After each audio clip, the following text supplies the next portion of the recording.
मेरे दिव्य गुरुदेव श्री परमहंस योगानंद जी के द्वारा ये टॉपिक श्रीमद् भगवद गीता के प्रथम अध्याय का 11वां श्लोक और इसका हिंदी मीनिंग। सब मोर्चों पर अपने स्थान पर स्थित रहते हुए आप सब भीष्म पितामह की अवश्य रक्षा करें।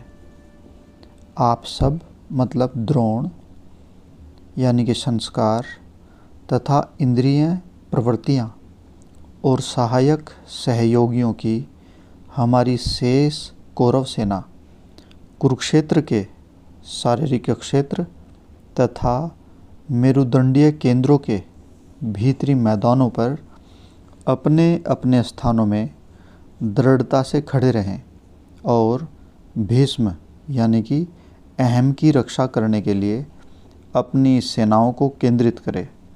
राजा दुर्योधन जो कहते हैं सांसारिक इच्छा स्वभाव से बहुत डरपोक है।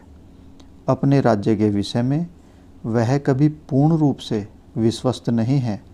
वह जानता है कि उसका अस्तित्व ही अनिश्चित है, क्योंकि यह झूठी और भ्रामक अहम चेतना की सहायता पर आधारित है।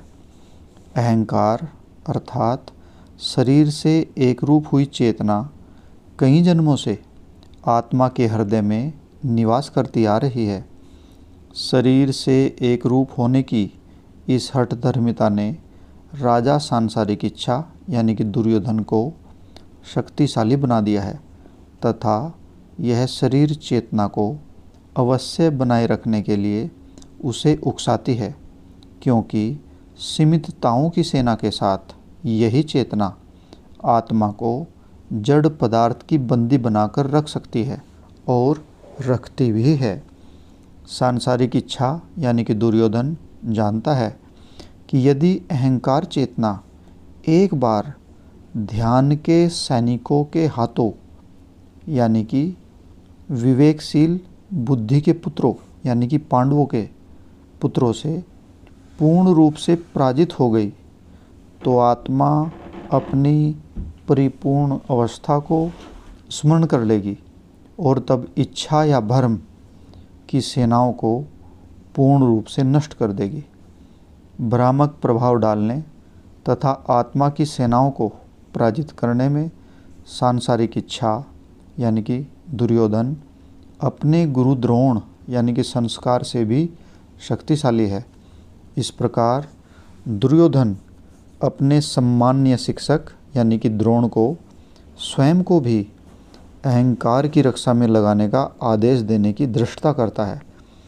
यदि अतीत की बुरी प्रवृत्तियां नष्ट भी हो जाएं, आत्मा को बंधन में रखने के लिए दूसरी बुरी प्रवृत्तियों एवं अहंकारी अच्छी प्रवृत्तियों को सरलता से उत्पन्न किया जा सकता है, क्योंकि आत्मा को भ्रम में डालकर शरीर और जड़ पदार्थ के पास में फंसाने के लिए अहंकार की चेतना प्रमुख शक्ति है।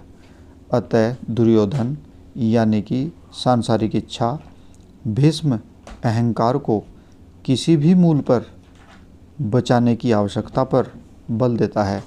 वह जानता है कि यदि यह यानी कि अहंकार यानी कि भीष्म चेतना द्रोण यानी कि संस्कार और इंद्रियों की शेष सेना द्वारा दृढ़ता से रक्षित रहती है, तो उसे समाप्त करना अत्यधिक कठिन हो जाएगा। श्लोक नंबर 4 से 9 में वर्णित कुरु और पांडु सेना के मुख्य योद्धाओं और सेनापतियों की समीक्षा यह सिद्ध करेगी कि दोनों पक्षों की शक्ति लगभग समान है। प्रत्येक बुरी प्रवृत्ति इच्छा अथवा बुरी आदत के विरुद्ध एक दिव्य विवेकशील गुण है, जिसका उपयोग एक दृढ़ निश्चयी योगी शत्रु को पराजित करने और उसे खदेड़ने के लिए कर सकता है। अथवा इसके विपरीत यह कहा जा सकता है कि असावधान अथवा आलसी भक्त में प्रत्येक अच्छे गुण के विरुद्ध एक बुराई है, जो आत्म साक्षात्कार की सेना को रोकने के लिए तैयार है। आध्यात्मिक युद्ध की व्यूह रचना इस प्रकार है। आत्मा के सैनिक जो मनुष्य में 7 मेरुदंड के चक्रों में विद्यमान हैं, सहदेव जो मूलाधार यानी कि पृथ्वी चक्र में, नैतिकता के नकारात्मक नियमों यानी कि न करने योग्य या पालन करने की शक्ति है। और दूसरे नंबर पे है नकुल। नकुल स्वादिष्ठान केंद्र में, जल चक्र में निर्धारित सकारात्मक आध्यात्मिक नियमों यानी कि जो करने योग्य कार्य है उनको पालन करने की शक्ति को रिप्रेजेंट करता है। और तीसरे नंबर पे अर्जुन यानी कि दिव्य अग्नि की शक्ति यानी कि मणिपुर अथवा अग्नि चक्र में धैर्य और आत्म नियंत्रण की शक्ति। चौथे नंबर पे भीम यानी कि अनाहत चक्र में यानी कि वायु चक्र में आत्म नियंत्रित प्राणवायु और प्राण शक्ति। और पांचवा केंद्र युधिष्ठिर यानी कि राज शांति यानी कि विशुद्ध चक्र यानी कि आकाश चक्र में दिव्य विवेक। और मेरु शीर्ष यानी कि मेडुला में परमात्मा या अधिचेतन समाधि, ईश्वर के साथ अंतर्ज्ञान युक्त एकत्व तथा दोनों भ्रुकुटियों के बीच के केंद्र जो मेरु शीर्ष के केंद्र के साथ सीधे जुड़ा है और संबंधित है।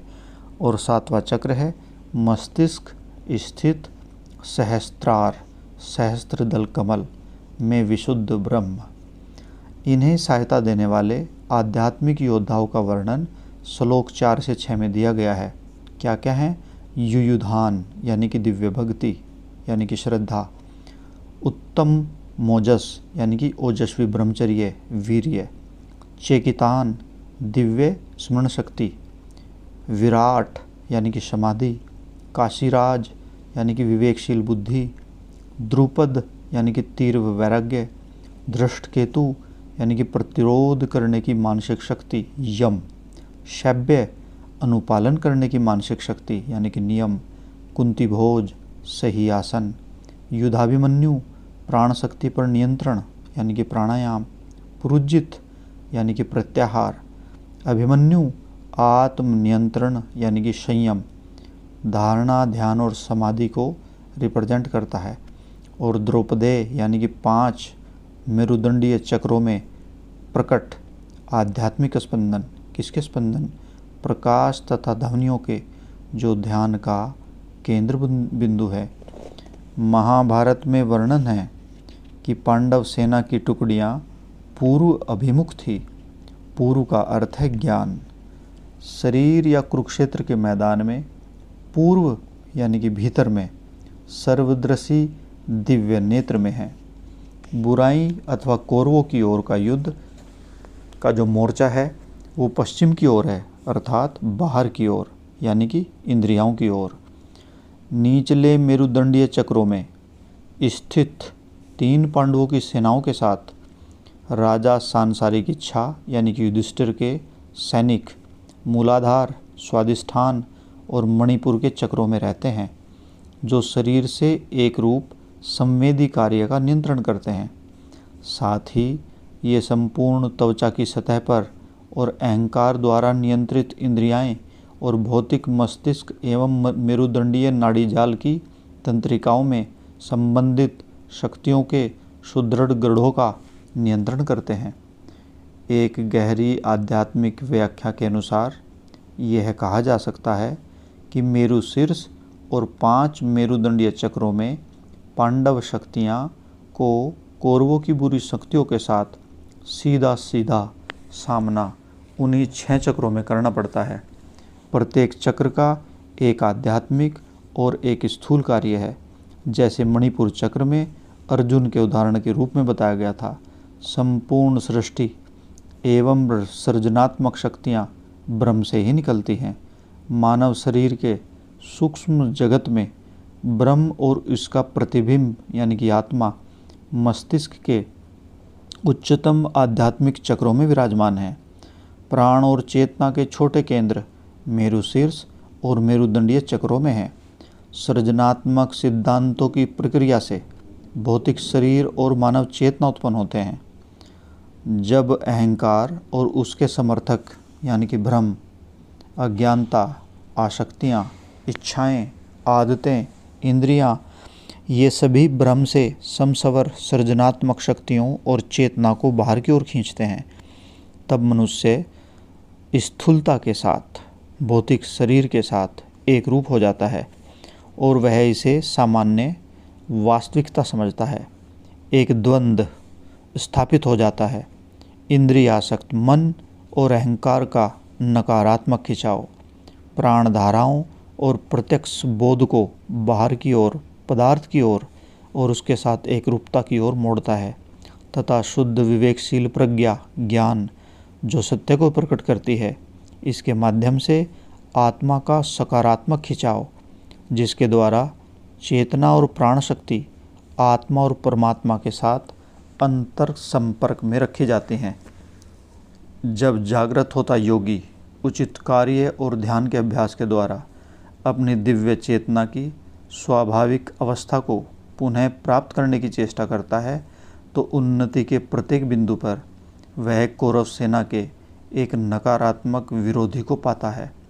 अनुचित कार्यों का विरोध करने और आध्यात्मिक कर्तव्यों का पालन करने की शक्ति के द्वारा नैतिक युद्ध को जीतकर शरीर, मन और प्राण शक्ति के नियंत्रण के द्वारा आंतरिक मनोवैज्ञानिक युद्ध को जीतकर अब वह परमस्तकीय मेरुदंडीय केंद्रों में अधिभौतिक युद्ध का सामना करता है।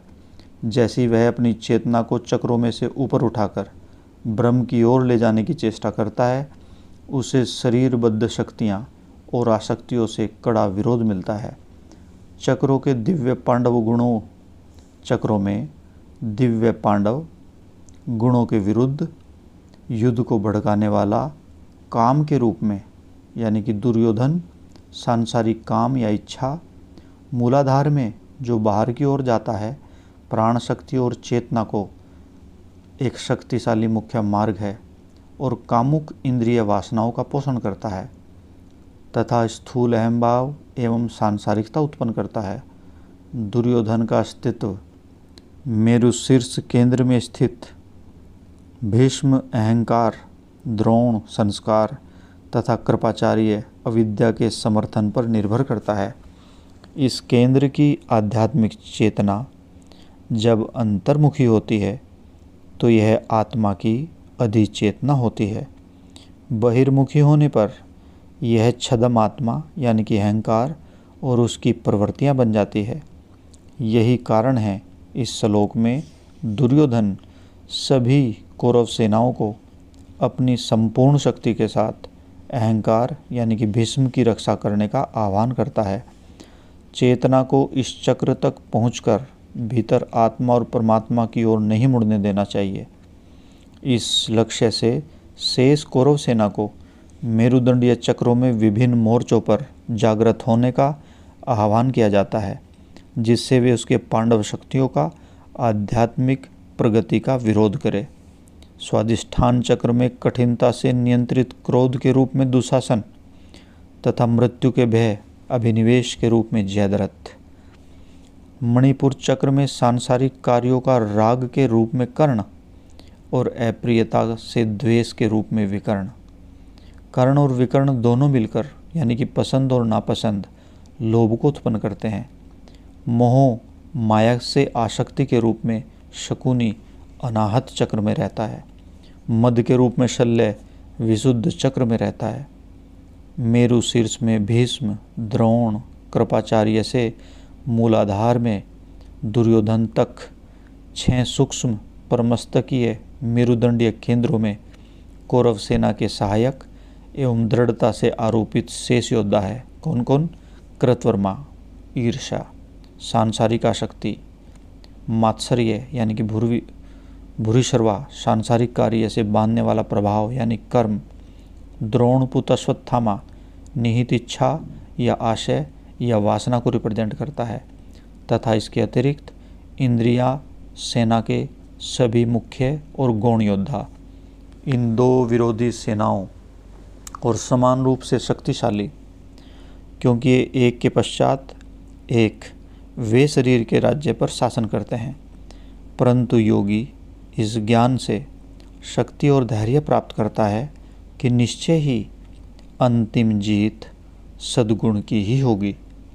वह इस सत्य को पकड़े रहता है और दुष्ट होना या माया अथवा अनुचित कार्यों से उत्पन्न दुखदायी उद्विग्न करने वाली परिस्थितियों को अपने मन पर शासन करने देना अप्राकृतिक है, जबकि पुण्यवान एवं सौभाग्यशाली होना बहुत अधिक स्वाभाविक है। मनुष्य परमेश्वर के द्वारा उनके प्रतिबिंब में बनाया गया है। इस आध्यात्मिक विरासत के कारण ही वह सर्वशक्तिमान परमात्मा के सर्वविजयी गुणों को प्राप्त करने का अधिकार के साथ दावा कर सकता है। जय गुरु जी।